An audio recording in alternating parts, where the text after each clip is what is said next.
తిరుమల ఏడుకొండలు, శేషాద్రి. సప్తగిరుల్లో ప్రధానమైనది శేషాద్రి. విష్ణుమూర్తి వైకుంఠంలో కొలువై ఉన్న సమయంలో ఒకసారి వాయుదేవుడు స్వామిని దర్శించుకునేందుకు రాగా ఆదిశేషుడు అడ్డగించాడట. కొంతసేపు వారి మధ్య వాదోపవాదాలు జరిగాయి. ఆ వాదన ఎటూ తెగకపోవడంతో స్వామివారే లేచి వచ్చి వారిద్దరిలో ఎవరు బలవంతులో తేల్చుకునేందుకు ఓ మార్గం చెప్పారు. మేరు పర్వత భాగమైన ఆనంద శిఖరాన్ని శేషువు చుట్టుకుని ఉండగా ఆ పర్వతాన్ని వాయుదేవుడు కదిలించగలగాలి. పోటీ ప్రకారం ఆదిశేషుడు ఆనంద శిఖరాన్ని చుట్టుకుని ఉండగా వాయుదేవుడు దాన్ని కదిలించేందుకు విశ్వ ప్రయత్నము చేశాడు. కొంతసేపటి తరువాత వాయువు ఏం చూస్తున్నాడో చూడాలన్న కుతూహలంతో శేషువు పడగ ఎత్తి చూశాడు. ఇంకేం, పట్టు సడలింది. క్షణమాత్ర కాలంలో వాయువు ఆనంద శిఖరాన్ని కదిలించి స్వర్ణముఖి నదీ తీరాన దించాడట. అదే శేషాచలమని భవిష్యోత్తర పురాణము చెబుతోంది. నీలాద్రి. స్వామివారికి తొలిసారిగా తన తల నీలాలను సమర్పించిన భక్తురాలి పేరు నీలాంబరి. ఆమె పేరు మీదనే స్వామి తన ఏడుకొండలలో ఒకదానికి నీలాద్రిగా నామకరణము చేశారు. తల నీలాలు అనే మాట కూడా ఆమె పేరు మీద రూపొందింది. తల నీలాల సమర్పణ అనేది భక్తుల అహంకార విసర్జనకు గుర్తు. గరుడాద్రి. దాయాదులైన కద్రువ పుత్రుల అనగా నాగులను సంహరించిన గరుత్మంతుడు పాప పరిహారార్థం విష్ణువును గురించి తపస్సు చేశాడు. స్వామి ప్రత్యక్షమవగానే తనకు తిరిగి వైకుంఠం చేరే వరము ఇవ్వమని ప్రార్థించాడు. దానికి స్వామి తానే ఏడుకొండల మీద వెలయనున్నానని తెలిపి ఆ వైనతేయుణ్ణి కూడా శైలరూపంలో అక్కడే ఉండమని ఆదేశించారట. అదే గరుడాచలం. అంజనాద్రి.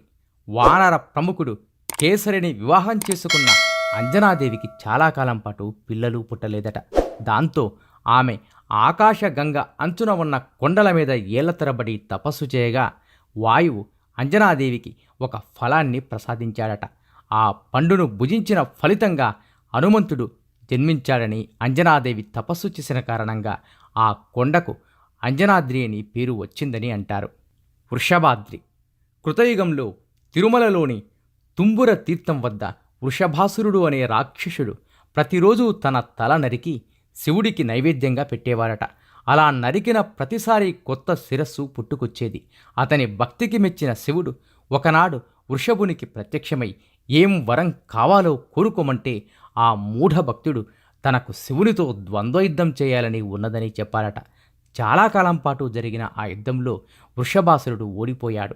ప్రాణాలు విడిచే ముందు తనకు అక్కడ ముక్తి లభించినందుకు గుర్తుగా అక్కడి పర్వతానికి తన పేరు పెట్టాలని కోరుకున్నాడని అదే వృషభాద్రి అని పురాణ గాథ.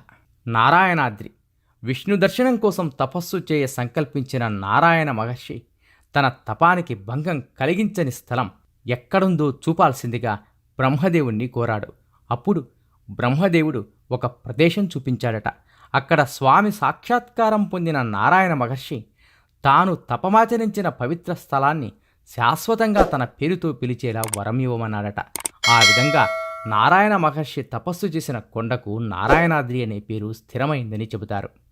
వెంకటాద్రి. కలియుగదైవం వెలిసిన తిరుమలగిరి, అలా వైకుంఠం నుంచి గరుడు ఇలకు తెచ్చిన స్వామివారి క్రీడాస్థలం క్రీడాద్రేనని భవిష్యోత్తర పురాణం చెబుతోంది. వేం అంటే పాపాలు అని, కట అంటే హరించడం అని అర్థం. అంటే స్వామి సమక్షంలో సర్వ పాపాలు నశిస్తాయట. అందుకే ఆ పవిత్రగిరిని వెంకటాద్రి అని అంటారని ప్రతీతి. దీనికి సంబంధించిన జనబాహుల్యంలో ఓ కథ విస్తృత ప్రచారంలో ఉంది. శ్రీకాళహస్తిలో నివసించే పురందర సోమయాజి అనే బ్రాహ్మణుడికి ఓ కొడుకు పడతాడు. అతగాడికి మాధవుడు అని పేరు పెట్టి అల్లారుముద్దుగా పెంచుకుంటారా దంపతులు.